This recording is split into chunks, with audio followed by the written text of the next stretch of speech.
The story begins when my mom decided to groom my younger sister, Lily, into the perfect romantic heroine of a doting wife story.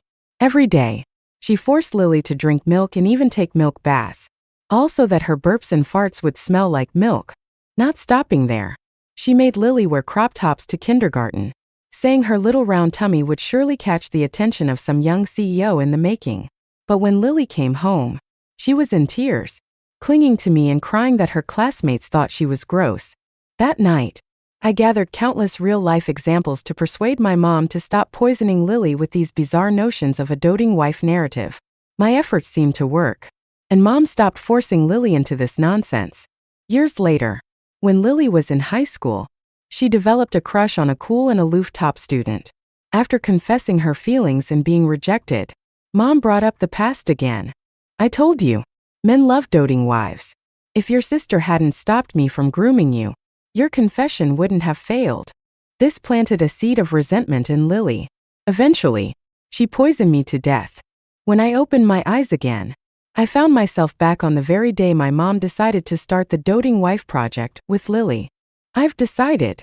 Mom's cheerful voice snapped me out of the terror of my past life and into reality. I looked around in confusion and realized I was sitting on the balcony doing homework. The excruciating pain of my internal organs being corroded by poison was gone. First, I thought this was a dying hallucination, but the sunlight streaming through the window felt all too real. Lily clung to my arm and shook me gently. "Big sis, I don't want to be a doting wife. I just want to go to the park and play like the other kids." Staring at her innocent, cherubic face, I froze for a moment before it hit me. I had been reborn. Lily was only 5 years old in this life, her face full of youthful innocence. In my previous life, I had been desperate to preserve this purity and tried to stop Mom when she announced the doting wife plan. But the result? A resentful Lily poisoned me with a drugged cup of milk tea. I never expected my beloved little sister to push me into the freezing depths of the ocean as I begged for help. My body racked with pain, the agony of being devoured by fish and shrimp, the suffocating cold of the sea. None of it compared to the heartbreak of being betrayed by her. As my body sank into the dark sea, I kept begging the heavens, if I were given another chance, I wouldn't interfere this time. By some miracle, the heavens granted my wish. "Big sis, are you okay?" Lily's soft voice shook me out of my suffocating memories. I pushed her away with one hand, and she fell to the floor, crying loudly. Seeing her cry brought me a small sense of satisfaction, but it wasn't nearly enough. When Mom came to check on us, I quickly walked up to her and smiled. "Mom, weren't you planning to groom Lily into the perfect doting wife?" "I was just thinking. All the doting wives in novels are gentle and fragile in public, but pitifully strong behind closed doors." Mom gave me a skeptical look. "You've always disagreed with me on making Lily a doting wife. Just yesterday, you said it was a bad idea." I interrupted her with a laugh. "That was yesterday. Today, I've changed my mind. Who says doting wives are bad? They're amazing. Lily's name even screams doting wife material. With your careful guidance, she'll definitely become a beloved heroine in the future." With my sudden support, Mom's enthusiasm soared. That very afternoon, she ordered 10 boxes of whole milk online along with baby bowls, spoons, and other feeding items. When the deliverman arrived and knocked on the door, Mom enthusiastically shoved 5-year-old Lily to open it. Standing on tiptoe, Lily struggled to reach the door handle but couldn't. Impatient, the deliverman knocked harder, scaring her to tears. Only then did Mom leisurely stroll over, but instead of opening the door, she crouched down and scolded Lily. "How many times do I have to teach you? How should a doting wife cry? Softly, with teary eyes, looking pitiful. Not this wailing nonsense. Do it again." I watched the scene unfold in shock. Without my intervention, Mom had gone completely unhinged. I couldn't imagine how miserable Lily's future would become. Trying her best not to cry, Lily held back her tears. Her delicate face flushed and her eyes red. It was an image that perfectly fit the childhood doting wife archetype. Mom finally opened the door, then hurried back to her room to watch the surveillance footage she had set up. Mom had deliberately left Lily to face the deliverman alone, convinced that, just like in the novels she read, even men of any age couldn't resist a pitiful female lead. Lily wore a pink crop top, her chubby little belly sticking out, paired with a tight mini skirt. Honestly, I had to admire Mom's ability to find such outrageous outfits for a child. Sure enough, the delivery man chuckled. What a peculiar outfit. Very trendy. Unfazed, Mom beamed with pride as she stared at the computer screen. Meanwhile, Lily's sweet, childlike voice drifted from the speakers. Uncle, do you think I'm pretty? Hearing such flirtatious words from a little girl left the delivery man momentarily stunned. You're adorable, he finally said. Lily's cheeks flushed red, and she followed him closely, handing him a bottle of chilled soda from the fridge. Uncle, you're sweating. Have a drink and take a break. The delivery man, not suspecting anything, took the soda and gulped it down at the dining table. But what happened next left him completely frozen.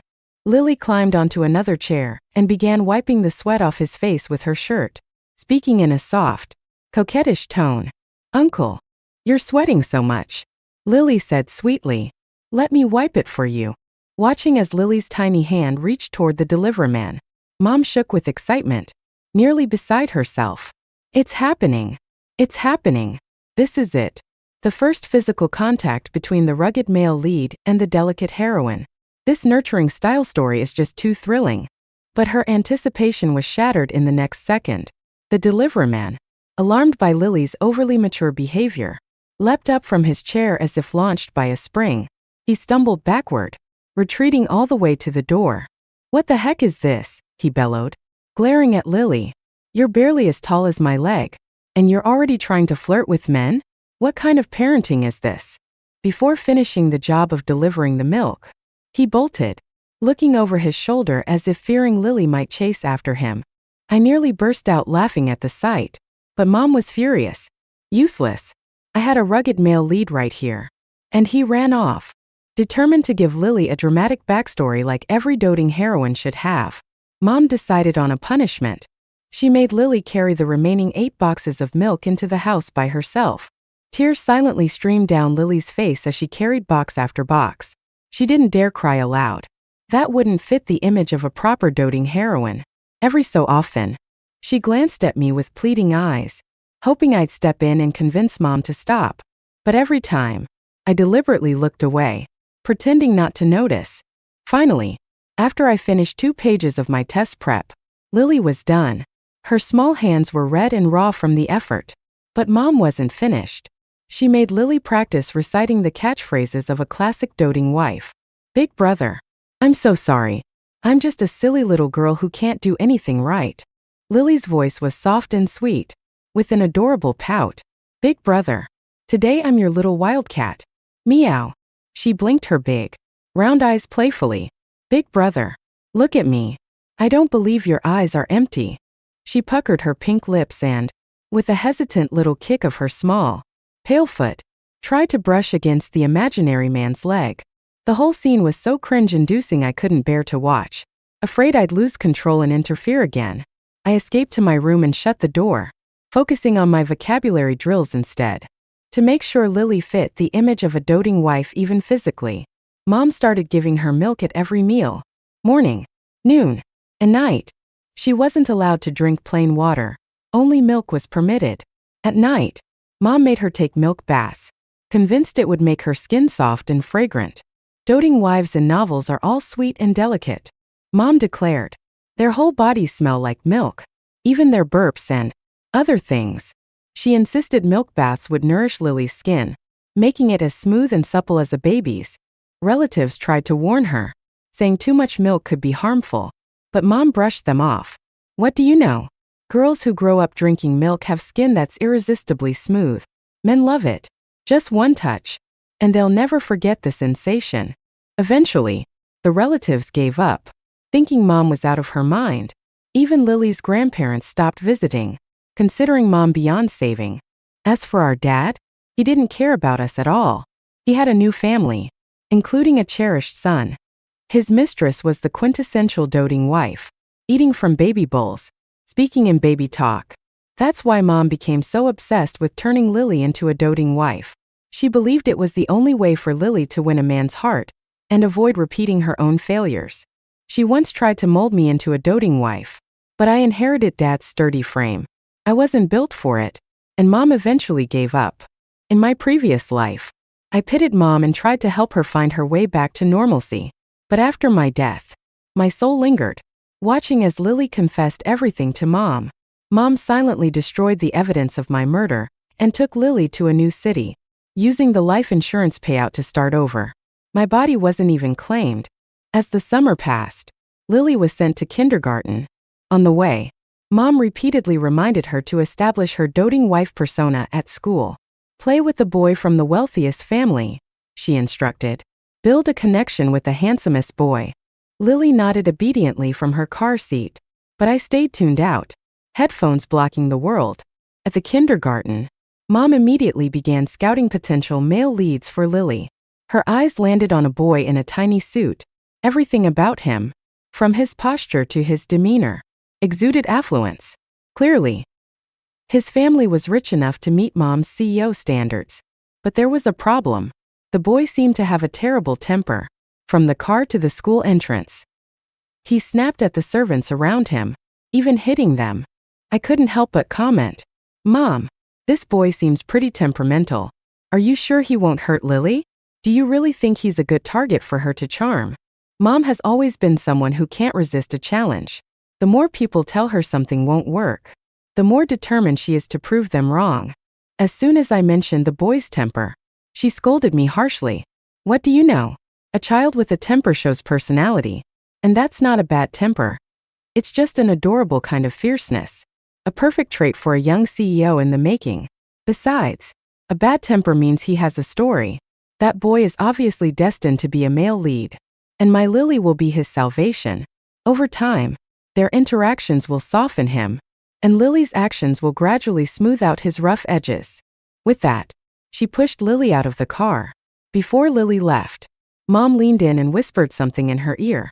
I watched Lily's small figure, her backpack bouncing as she ran toward the boy, and saw the smirk on Mom's face. She looked like a fangirl obsessed with a romantic pairing.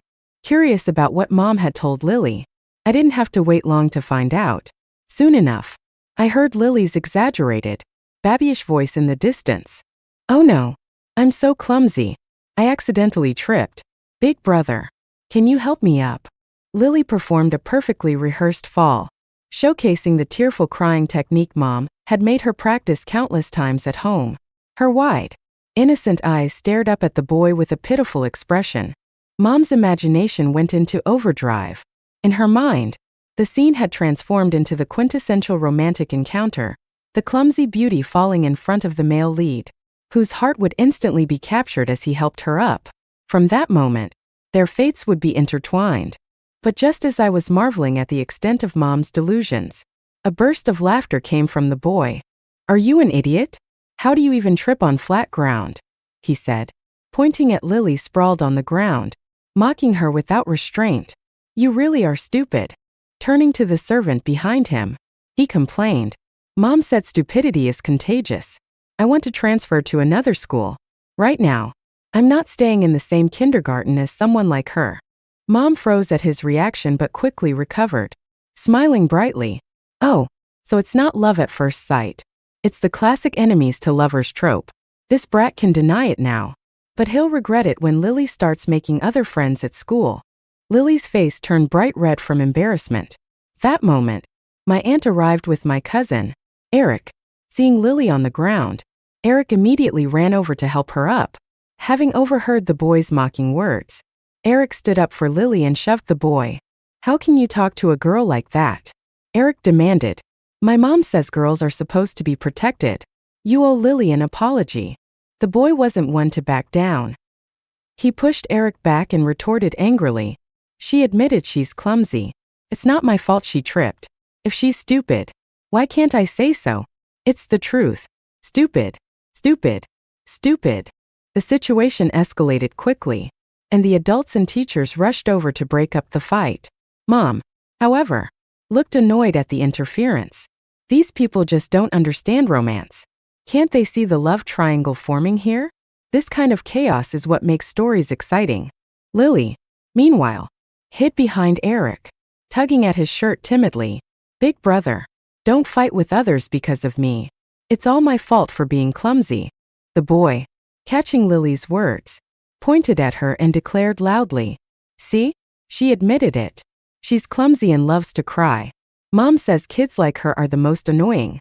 With that, he shoved past Lily and Eric and stomped toward the kindergarten entrance. Mom watched him go with a gleam in her eye. What a little CEO. He'll regret this someday. Still, childhood friends like Eric are great, too. I'll have to bring Lily over to your aunt's house more often.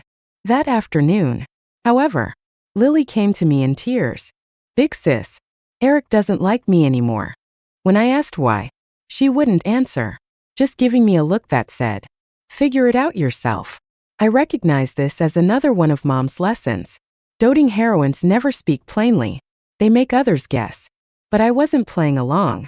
I stayed silent. And after a few minutes, Lily couldn't hold it in anymore. During recess, when we were lining up for the slide, Big Brother was behind me, and I accidentally let out a fart. She admitted, her face flushing with shame. Mom said that since I've been drinking so much milk, my farts should smell sweet, like milk. But Eric said it smelled awful and that it almost knocked him out. He ignored me all afternoon and even ran away when he saw me. The other kids laughed at me, too. They said my clothes were ugly and that my belly sticking out was gross. Even the teacher didn't want to talk to me. Big sis, I don't want to be a doting wife anymore. Can you talk to Mom and make her stop? Lily looked up at me with teary eyes. Her voice soft as she pleaded, "I just want to play with the other kids." Her pitiful expression almost made me waver. But the resolve I had built from my past life stopped me. I grabbed her hand and led her to Mom's room. "If you have something to say, tell her yourself," I said. "I'm not going to be your go-between anymore." In the room, Mom was on a video call with my aunt. Apparently, Eric had gone home and told her about Lily's less than pleasant gas problem. As a pediatrician, my aunt gently broached the topic. "Jenna, are you sure Lily's digestion is okay? Eric said her gas smelled terrible, and even when she talks or burps, there's a sour odor. Maybe you should bring her to the hospital for a checkup this weekend. It's not good for her development if this continues." And when I saw her at school today, she looked much smaller than the other kids her age. Mom's face stiffened instantly. "What are you trying to say?" she snapped. "Lily is my daughter. I know if there was something wrong with her. Her burps and other things don't smell bad. Maybe it's your son's sense of smell that's off. I give Lily 8 glasses of milk a day. She even smells like milk when she talks. How could it possibly be sour? Maybe you should take Eric to get his nose checked instead." And to think I believed he could be a good match for my Lily. Ha! With that attitude, he's clearly doomed to fail in the pursuit of love. My aunt looked baffled. "Jenna, what are you even talking about? And as a mother, how do you not know that too much milk is bad for children? It could harm her body instead of helping. I've said my piece. If you want to keep ignoring it, there's nothing more I can do." With that, she hung up. Mom rolled her eyes and turned to see Lily standing in the doorway. Her expression softened immediately, and she smiled warmly. "Don't worry, Lily. That boy wasn't worthy of you anyway. But it's okay. Tomorrow, I'll personally help you find someone better. Now, let's go have your milk bath." My little doting wife.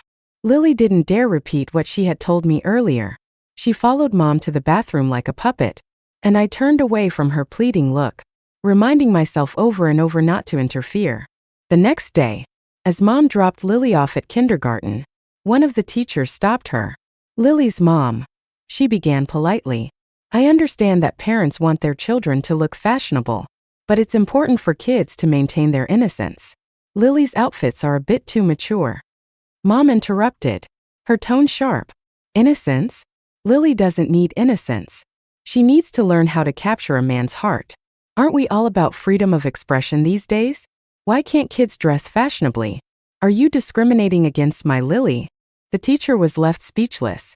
Before the atmosphere grew any more awkward, my aunt appeared with Eric in tow. She must have been prompted by last night's call. Or maybe Eric had told her more about Lily's unfortunate incident. As soon as she saw us, my aunt nudged Eric forward to apologize. Being the obedient boy he was, Eric pulled a lollipop from his bag and handed it to Lily. "I'm sorry, Lily, I shouldn't have said those things yesterday. Mom's face lit up as she clapped her hands in delight. See? I told you. Every male lead regrets making the heroine upset. But the Song family's background is just average. He'll only ever be a side character. My aunt frowned. Jenna, what are you even talking about? Mom adopted a haughty expression, as if she were the wise, protective mother of a romance novel protagonist.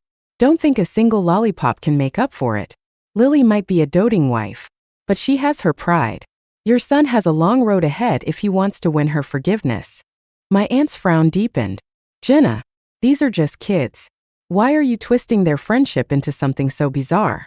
I didn't believe it when the relatives said you were trying to groom Lily into a doting wife. But now I see it's true. You're going to ruin her. She ushered Eric into the kindergarten, reminding him to steer clear of Lily if she acted strangely.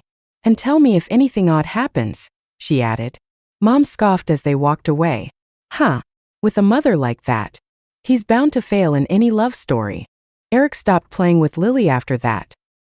He had been the only one willing to be her friend, and now she was left completely alone. Lily came home from school every day looking dejected, but Mom remained relentless, continuing to drill doting wife essentials into her. She even had Lily start practicing yoga at home. Yoga will keep your limbs soft and flexible, Mom explained. That way, when you're older, men will find you irresistible. Slowly, Lily's initial resistance faded.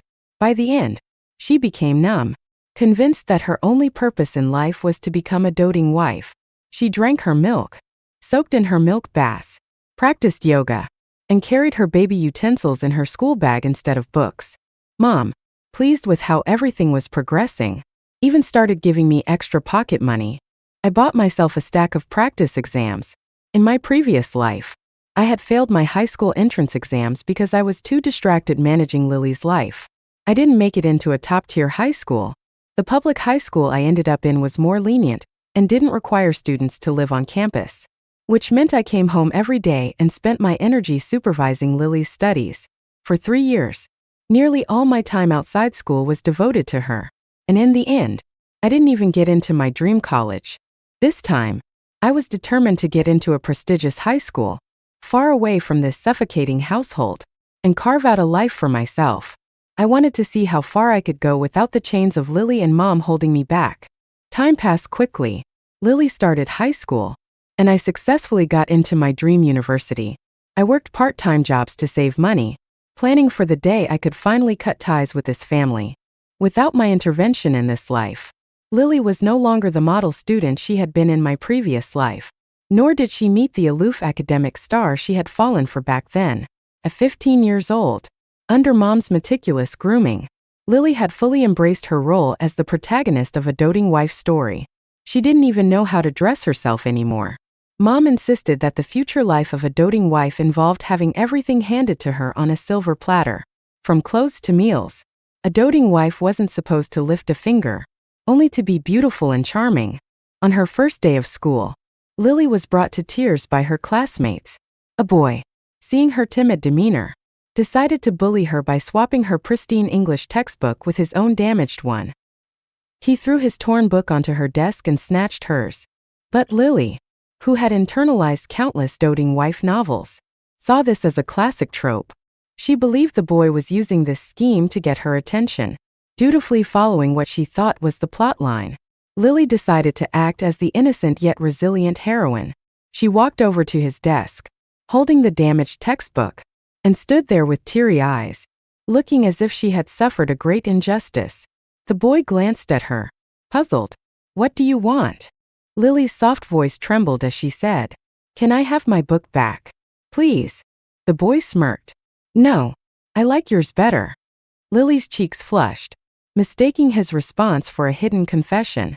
"But this is the first time we've met. We're still young, and we shouldn't rush into a relationship."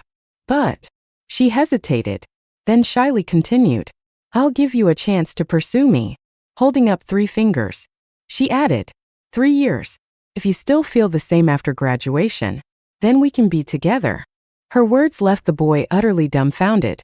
He jumped out of his seat, shouting, "What the hell are you talking about? Who the hell likes you? Do Do you even know what you look like? Your hair is dry like straw. And your breath stinks. God, don't stand so close to me. You smell like rotten fish. It's disgusting. Most people would have been mortified by such harsh words. But Lily only blushed harder. She leaned closer, deliberately brushing past him to pick up the book from his desk in a slow, dramatic motion she had practiced from the novels. Hugging the book to her chest, she said shyly, I know you're just saying these things to get my attention, but you're hurting my feelings. If you keep this up, I'll have no choice but to let another boy be my male lead. Then you'll just be the side character who regrets everything. As she finished speaking, Lily let out a small, milk-scented burp. The boy gagged and vomited on the spot, right on Lily. The other students, finally understanding the situation, burst into laughter. How can someone so ordinary be this confident? One said. Does she think every boy in the world is her backup male lead? How did someone like her even get into this school? Another muttered. Did you smell that burp? I was standing 2 meters away and still caught a whiff of it. The mocking and jeers were relentless. Lily, for the first time, felt utterly humiliated. The disdain in her classmates' eyes was genuine and impossible to ignore. She started crying, but her carefully practiced doting wife crying technique couldn't mask the ugliness of her face, which was dotted with acne from years of excessive milk consumption. Her red, blotchy face made her look even worse, and it seemed as if her pimples might burst at any moment. Disgusted, the students backed away, leaving Lily alone to continue her performance. This was the scene we watched unfold on the school's surveillance footage. The boys' parents were furious and stormed into the school. This is harassment, the boy's father yelled. Ms. Zhang, you need to give me an explanation. My son has a stomach condition, and this girl's actions made him so sick on the first day of school. If he has to endure this for the rest of the year, how will his health survive? And what kind of school allows such behavior? She's already throwing herself at boys in her first year of high school. What's next? If she corrupts the other kids, who will take responsibility? On the other side of the room, Mom watched the footage with a satisfied smile.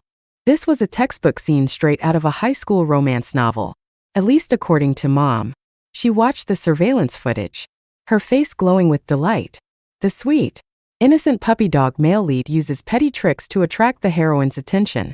Over time, their relationship deepens. After 3 years, they get together, followed by 4 years of college romance. From high school hallways to wedding vows. What could be more romantic? Her words left the teachers and parents in stunned silence. The boy's mother, on the other hand, exploded with anger. Your daughter is crazy. But are you insane too? What nonsense is this? Sure, my son was wrong to swap textbooks, but this doesn't mean your daughter should retaliate in such a disgusting way. Do you realize the psychological trauma this might cause my son? As a parent, you're supposed to act responsibly, not enable this insanity. I'm warning you, if my son ends up with any mental health issues, I won't let this go. Mom snapped out of her fantasy when the other parent shoved her slightly, straightening her posture. Mom dusted off her non-existent injuries and sneered at everyone in the room. You're all so petty and conventional. What's this obsession with no early relationships? Kids at this age are pure. Their feelings aren't tainted by material concerns. Love is love. And if it's not love, then it's not. It's parents like you, who overreact and stifle their children, that kill beautiful love stories before they even begin. And you think my daughter is the problem? Your son is probably secretly thrilled, but he just won't admit it. The boy's mother was so furious that she burst out laughing, sarcastically. Thrilled? My son? Let me tell you. He's in the hospital right now on an 4 drip. Do you have any idea how bad your daughter's breath smells? Instead of making up these delusional scenarios, maybe you should take her to get her digestive system checked. And while you're at it, check your own brain too. What kind of parent raises their kid to throw themselves at boys at this age? This is sexual harassment. Plain and simple. It's a sickness that needs treatment. Mom, deeply entrenched in her fantasy world, was unfazed. Years of reading doting wife novels had thoroughly warped her logic. No matter what others said, she twisted it to fit the narrative in her head. She pointed at the other mother and scoffed. Corrupt. Absolutely corrupt. Do you even understand your son? Out of all the classmates in the room, Why did he target Lily's textbook? Isn't it obvious? He's denying his feelings because he fell in love with Lily at first sight. He's using this tactic to get closer to her. All his efforts to bridge the gap between them have been ruined by you, his ignorant mother. Just wait. You'll regret this when he's left heartbroken and Lily moves on. The boy's mother, her face red with fury, slapped Mom hard across the face. That finally shattered Mom's delusion. Chaos erupted as the two mothers began to physically fight. The other parent, being stronger and more athletic, easily overpowered Mom, yanking out chunks of her hair and leaving scratches on her face. It took the school staff to separate them. The school's solution was to transfer Lily to another class, require the family to pay for medical expenses, and issue a strict warning that any future incidents would result in expulsion. The boy was also punished and had to write a 1,000-word reflection essay. But the damage was done. Lily became infamous at school, and everyone saw her as a laughingstock. Instead of feeling ashamed, she misinterpreted the attention as proof of her allure. She doubled down on her behavior. In gym class, she deliberately tripped and fell into the arms of another male classmate, using the opportunity to touch his abs. In the cafeteria, she squeezed into lines with mostly boys, accidentally brushing against them. Whenever anyone glanced her way, she staged dramatic coincidences to interact with them. Her antics led to a flood of complaints from parents, and eventually, Lily was expelled on the grounds of repeated sexual harassment. She became the first and only student in the school's history to be expelled for such a reason. The day Lily was expelled, Mom stood outside the school, shouting and cursing for an hour. She was livid. This was the prestigious school she had spent a fortune and used backdoor connections to get Lily into. And now it was all for nothing. I don't get it, she raged. I followed the doting wife novels to the letter. Why does Lily keep failing to attract male attention? Lily was soon enrolled in a vocational school. Coincidentally, my part-time boss's daughter worked as a teacher there. Having heard about my family's bizarre stories, she eagerly shared updates on Lily's escapades at her new school. One day, Mom called to tell me they had decided to change tactics. After years of failure, she concluded that Lily wasn't suited for the CEO doting wife narrative. Instead, Mom bought a pile of rugged man doting wife novels and began coaching Lily with this new archetype in mind. The mother-daughter duo spent their days engrossed in these novels, fantasizing about Lily's transformation. But reality had other plans. As a transfer student, Lily was initially met with curiosity. Her classmates imagined her as the sweet, elegant heroine of their own story, a charming girl with soft black hair, bright round eyes, and a graceful demeanor. This was how Lily and Mom imagined her too. But when Lily walked into the classroom, the room fell silent. 3 seconds later, the room erupted in laughter. The students at this vocational school were far less refined than those at the top-tier high schools. Their laughter and mocking began almost immediately after Lily entered the classroom. Is she a monkey? Seriously, she looks like a monkey from Mount Amay. Oh my God, her skin is so yellow and sickly. And ugly too. She's so short. How is someone in high school not even 5 feet tall? I used to think our school uniform looked nice, but now that I see it on her, it's gross. Wait, do you smell that? There's this fishy, rotten stench. I'm gonna throw up. As the taunts rang out, Lily's face turned red, all the way to her ears. Sometimes I couldn't tell whether she was angry or embarrassed. She always wore the same aggrieved expression. Her tear-filled eyes blinked rapidly as she introduced herself. Hello, everyone. My name is Lily. You can call me Lily. Her babyish, high-pitched voice made the entire class erupt in laughter again. A girl rolled her eyes and mimicked her. Hello, everyone. My name is Lily. You can call me Lily. What is that? Does she have developmental issues? Her voice is so weird. Lily covered her face and gave an awkward laugh. I'm sorry. It's just my natural baby voice. Another boy groaned. Can you not talk? I'm about to puke. I'll stop if you stop. And so, amidst everyone's displeasure, Lily happily joined the class. That same day, the homeroom teacher announced that another transfer student would join them tomorrow. A boy with a strange personality. Mom was thrilled when she called to share the news. This is perfect. 2 transfer students in a new environment, supporting each other emotionally. A sweet, gentle girl and a brooding loner boy. This is the beginning of a beautiful romance. Lily's rugged male lead is finally here. I brushed her off and went back to my studies. She didn't know that I'd already applied for a study abroad program. Fall went well. I'd leave next year, free from their madness forever.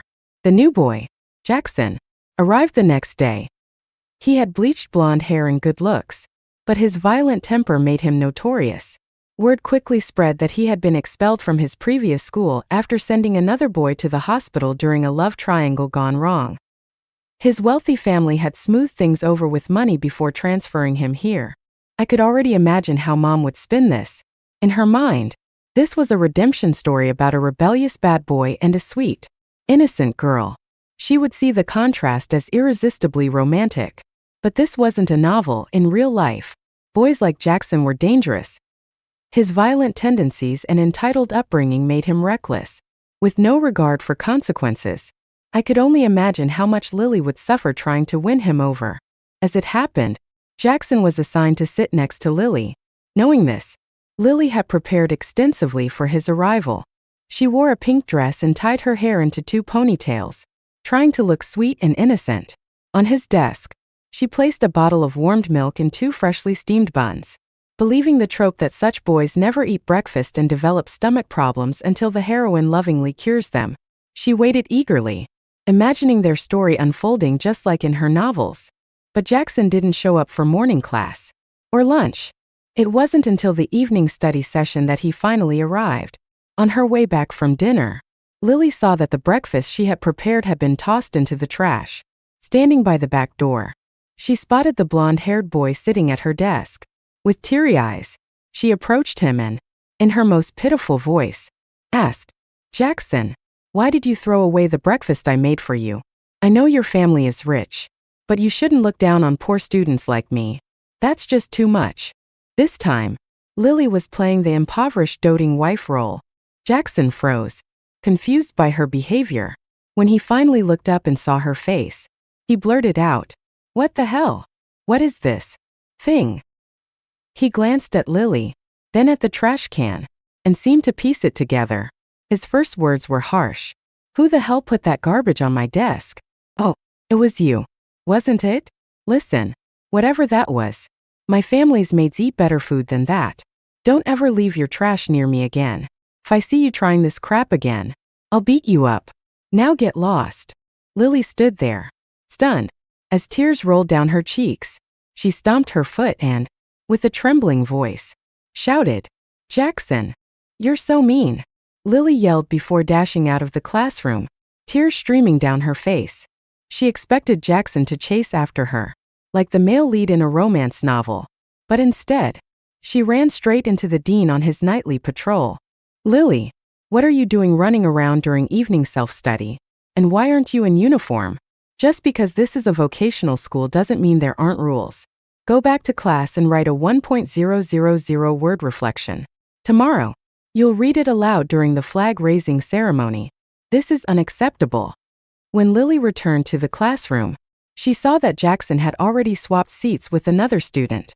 The reason was simple. He found her ugly and smelly and didn't want to sit near her. But Lily, completely immersed in her novel-like fantasy, approached Jackson again.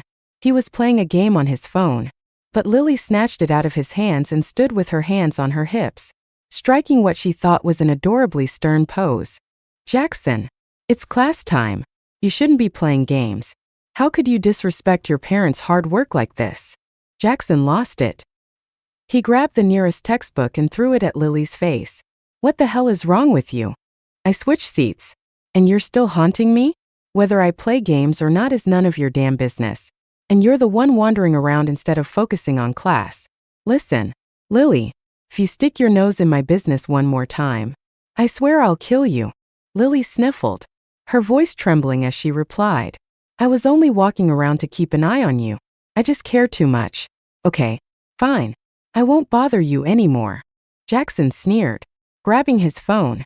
Just as he was about to speak, a notification popped up on his screen. He glanced at it, and his tone shifted. With a sly smile, he leaned closer. "Lily, do you like controlling me that much?" Lily looked up at him, confused, her eyes shimmering with unshed tears. Slowly, she nodded. All right then, Jackson said, his smirk deepening. I'll give you a chance. Tomorrow afternoon, I'll be at the billiard hall near the school. If you can find me, I'll come back for evening self-study. But if you can't, leave me alone for good. Lily's cheeks turned pink. She bit her lip, nodding enthusiastically. Okay, Jackson. It's a deal. She returned to her seat, practically glowing with excitement, completely oblivious to the glint of mockery in Jackson's eyes. The next afternoon, Lily found Jackson at the billiard hall. As she entered, she saw a girl clinging to him. Jackson, why won't you go out with me? Are you still hung up on that B********* H who almost got you thrown in jail? Jackson, leaning casually on his cue stick, wiped chalk off the tip while a cigarette dangled from his lips. He looked every bit the rebellious male lead Lily had dreamed of. I already have someone I like, he said lazily. And it's not her. Then who is it? The girl demanded. Jackson's eyes flicked toward the door, landing on Lily.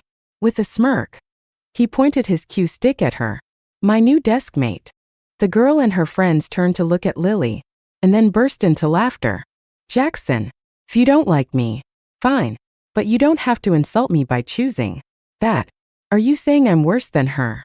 Jackson shrugged. Yep, worse. Then he waved at Lily, who shyly walked over, blushing. Jackson, I found you.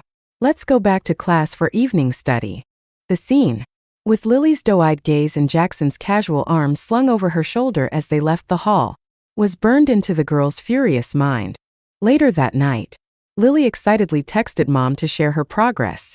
She also sent me a message, boasting, see, sis, if you'd listened to Mom and followed the doting wife path, you could have had a handsome, rich rugged boyfriend like me. She even posted a picture of Jackson's back on social media, captioning it, my novel's male lead has finally arrived. What she didn't realize was that her fantasy was about to come crashing down. After the evening study session, Jackson left immediately without waiting for her. Lily, too wrapped up in her joy, didn't think much of it. She took her usual route home, walking through a dimly lit alley. This time, though, a group of delinquents was waiting for her. Leading them was the same girl she'd seen with Jackson earlier that day. Lily, once again deluded by her novel fantasies, didn't run. Instead, she put on a brave face, walking straight up to them with the demeanor of a strong yet innocent heroine. Standing in front of the leader, she said confidently, even if you hurt me today, Jackson won't like you. He'll only pity me more. A loud, crisp slap interrupted Lily before she could finish her words. The gang leader grabbed Lily's hair, striking her several more times without giving her a chance to react. It was only then that Lily realized something was wrong. Why weren't these people bantering with her like in the novels? Why didn't Jackson descend from the sky to rescue her as a hero? Lily, physically weak from years of malnutrition and irregular eating habits, had no strength to fight back. Her underdeveloped body couldn't endure the beating, and she crumpled to the ground in no time. The excessive milk consumption over the years had even affected her blood.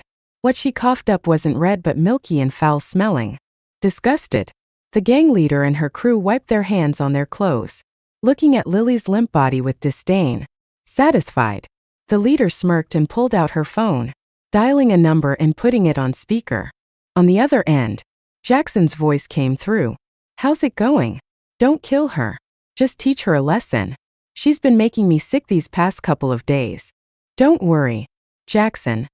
The gang leader replied confidently. I never mess up a job. Only then did it dawn on Lily. She had been set up. Slowly, painfully, she realized that novels were just stories, and reality didn't follow the same script. When Mom called me to share the news, I was already abroad, having just landed in a new country. Listening to what had happened to Lily, I hung up without a word. To this day, I haven't told them that I left for overseas studies. Walking out of the airport, I removed my old SIM card and replaced it with the new one. My new life was fulfilling. I made friends. My professors liked me, and one even helped me get a part-time job at a friend's company to gain experience. I thought I'd never have to hear about Mom and Lily again. But then, I got a call from a friend. Your sister. Lily. She jumped off a building. Your mom's lost her mind. After the beating in the alley, Lily had a wake-up call. It was as if she had been reborn with clarity. Logging back into my old messaging app, I found dozens of unread messages from Lily. First, they were filled with regret. She admitted that poisoning me in our past life was wrong. But over time, her messages turned resentful. She blamed me for not stopping Mom from grooming her into a doting wife. Knowing full well how damaging it was, she said I was responsible for the person she had become. Reading those messages, I felt an odd sense of relief, like surviving a disaster. It didn't matter what I did. Lily would have found a way to blame me. In her past life, she was the model student, the child everyone envied. Her biggest setback was a failed confession of love, and she couldn't direct her anger at anyone but me, the sister who loved her most. In this life, she tasted the consequences of her actions, but even on the brink of death, she refused to take responsibility, instead blaming me for not guiding her. If I was going to be wrong no matter what I did, why not choose a path that benefited me? Letting go of the urge to save others and respecting their fate was a lesson I learned through my own death. Lily's suicide was largely Mom's doing. After her epiphany, Lily tried to rebuild her life, using her memories of the past to study hard and aim for college. But her body couldn't keep up. Years of poor health had taken their toll. All Lily wanted was to live her remaining days in peace. But Mom wouldn't allow it. Obsessed with her fantasies, Mom declared, "Lily, don't give up. If Rugged Man novels didn't work, we'll try something else. Look at you. You're the perfect frail beauty now. We can target an aloof doctor or a fellow patient as the new male lead. Two people, healing each other in a hospital. It'll be a beautiful love story." But Lily had had enough. In a fit of rage, she screamed at Mom, recounting everything from her past life. She tore the fore from her arm and grabbed Mom by the throat. "This is all your fault. If you hadn't forced me into this doting wife nonsense, I wouldn't be here. I was top of my class.